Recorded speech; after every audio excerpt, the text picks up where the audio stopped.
What's going on, everybody? This is dkdynamite, and tonight we're going to be talking about free rewards in Black Ops 6, some exclusive invites to a brand new program, plus even more. Definitely stay tuned.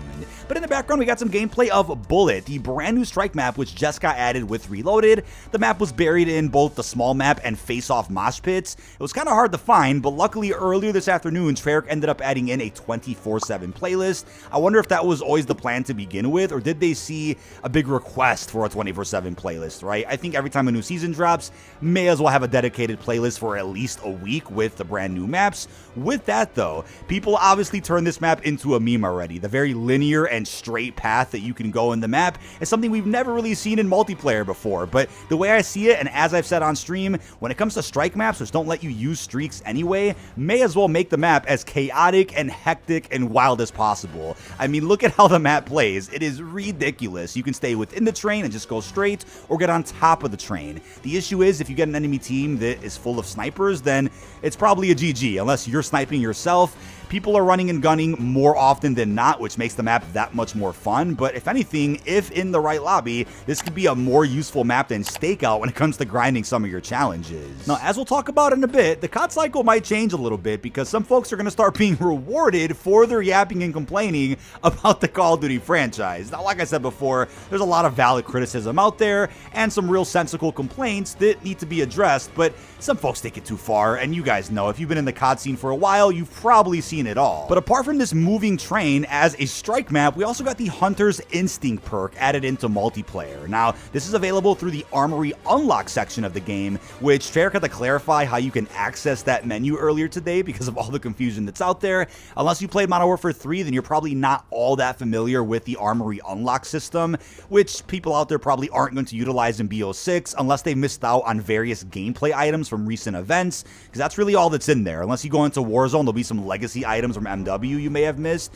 but as you can see, apart from the melee weapons which require 250,000 XP each, the Hunter's Instinct perk will require 100,000 XP. This goes in the Perk 2 category and allows you to gain a bit of an advantage, as the closest enemy to you will be marked on your map after you kill a single enemy. Now, this didn't really work on free-for-all, maybe it was because of the private match I was in, but in team-based or round-based game modes, every time you get a kill, you'll see some red highlighted on your minimap indicating what direction the next enemy is in. This could prove incredibly useful, especially on Search and Destroy, where killing every player on the enemy team absolutely matters. But what I wanted to focus on in this video is Call of Duty Recon Squad, a brand new community that just got announced with Season 2 Reloaded's blog post that I haven't seen too much discussion about, probably because not too many invites have gone out yet, but I'd expect over the next couple of days, if not longer, you'll start seeing more and more discussion about this brand new feature, which may be a little confusing to most. So let's break this down piece by piece.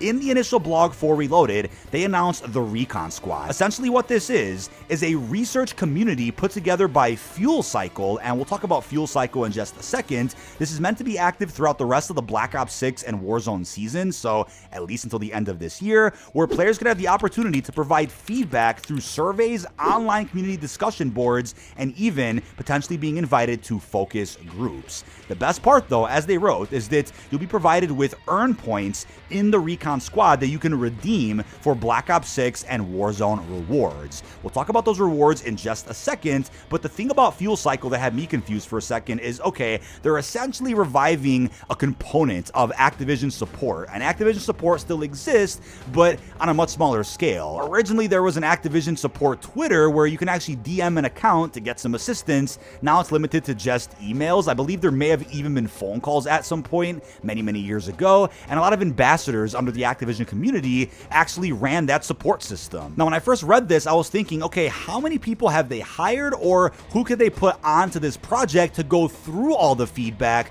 to ensure that all of our responses get sent to the studio? You know, how could everything be seen? If Activision support doesn't really exist the way that it did before, how will this kind of fill that void to ensure that issues get resolved or understood a lot faster than before? So upon looking into Fuel Cycle, it does look like there's AI-powered tools that will be going ahead and cycling through all of our responses and then putting the data together for Activision to see, which I know many folks out there probably aren't happy about as far as the AI usage goes. Like I said before, without going off on a tangent, I'm not a huge fan of AI, but I understand realistically it's here to stay and is likely never going anywhere. Microsoft made it clear with the acquisition of Activision that they want to utilize AI tools for game development, for whatever the case may be. I know we've seen AI event rewards, billboards, and bundles.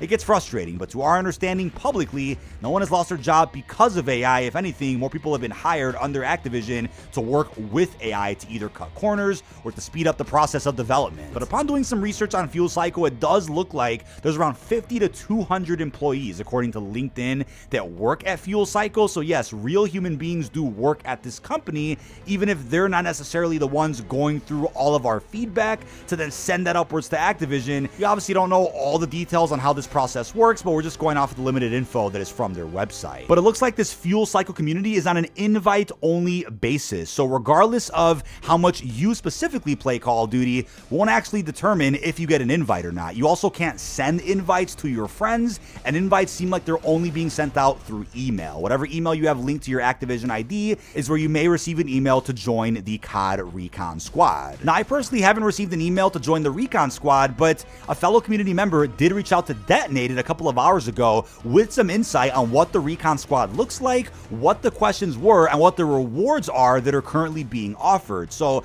let's jump right into it, right? The survey that this person received, he wants to remain anonymous, did ask questions about camos, prestige, and even more. So as far as the prestige system goes, he was asked a question as to which prestige system he liked best. The first one was entering prestige mode relocks weapons unless you own a purchasable blueprint for the specific item, perks, equipments, etc. Max prestige will be available at the game's launch. The second option was new prestige levels become unlocked each season, increasing the prestige level cap, whereas rewards are given for reaching new prestige levels. That's kind of like what we saw in Modern Warfare, with hopefully a couple of prestiges also being available during day one. But the third option was entering prestige mode relocks weapons, perks, equipment, whereas new prestige levels also become unlocked each season, increasing the prestige level cap. When players increase their prestige level, they'll get a key that they can use to unlock rewards of their choosing from a prestige store. Notice how the options are essentially the Black Ops 6 prestige system,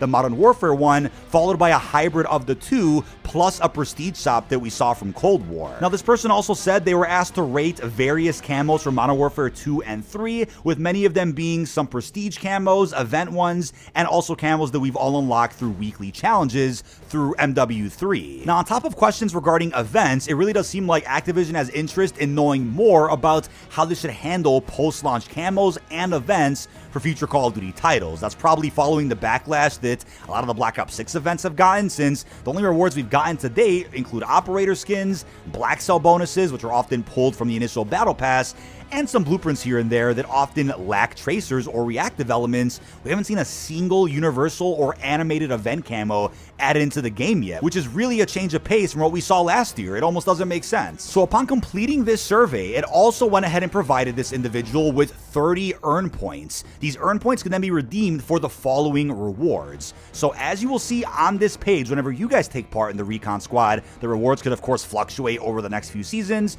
As of now, it looks like there's a bunch of items from 3 different bundles that you can choose to redeem. These bundles were known as Board Love, Steel Mountain Rider, and the Red Mamba. So these 3 bundles have seemingly been broken up to where you can choose the individual rewards from these packs to go ahead and unlock for Black Ops 6 and Warzone. I think it would have been a great opportunity if free COD points could be claimed by taking part in this to maybe buy a specific bundle of your choice, whether it's 1100 COD points to buy a battle pass or 2400 to buy the latest crossover bundle. We just need more ways to earn free COD points, because right now there aren't any, but this is a decent step in the right direction to at least claim some in-game cosmetics, which in this case include an operator skin, a bunch of XP tokens, and of course cosmetics from those bundles that I mentioned. But everything is done on this website. It is linked to your Activision ID, so when you claim the rewards, you can then boot up Black Ops 6 and Warzone to start using that content right away. Now, I'm really curious to know how much of this will impact the franchise and when it could impact the franchise. Could some of these survey results impact the COD as soon as, let's say, Black Ops 7, the rumored BO2 2 sequel that could come out in less than a year from now? Or could these results end up impacting a game that may be years and years away, like Infinity Ward's 4th Modern Warfare title? That's a rumored game as well. I'm curious to know, because like I said, it also asks players for each of the statements below, pick which you agree with more. And it asks about progression, leveling, locking of content, Prestige having unique progression systems of their own, like with Black Ops 6. It's asking a lot about how the fundamentals of the game work. I'm wondering if they're just looking for a sweet spot with seeing what worked well with Black Ops 6 and also combining that with some more of the seasonal structure that Modern Warfare offered as of the last couple of years. But there's no telling when you may be invited to the Recon squad. Check your email every day, the one that's linked to your Activision ID, and you might get selected to answer some questions, right? It may take a good half an hour to actually go through all of them, but once you're done, you'll be rewarded with a bunch of earn points that you can use to go ahead and redeem some items. Clearly, it's meant for you to be re-invited to this program, maybe multiple times, to be able to claim more rewards that you don't have enough points to actually redeem upon completing your first survey. But that is about it. This has been dkdynamite. Leave our thoughts down below in the comment section. As this program evolves a little bit more, I'll be sure to keep you guys in the loop with exactly what questions are being asked, what the rewards end up being. I'm sure this will fluctuate throughout the live seasons of BO6, but I'd be curious to see if the AI tools over on the fuel cycle could really make an impact for the franchise for the better, right? Will this be the first time people out there actually agree with AI being used in the Call of Duty franchise? Really hope you've enjoyed, and peace out, everybody.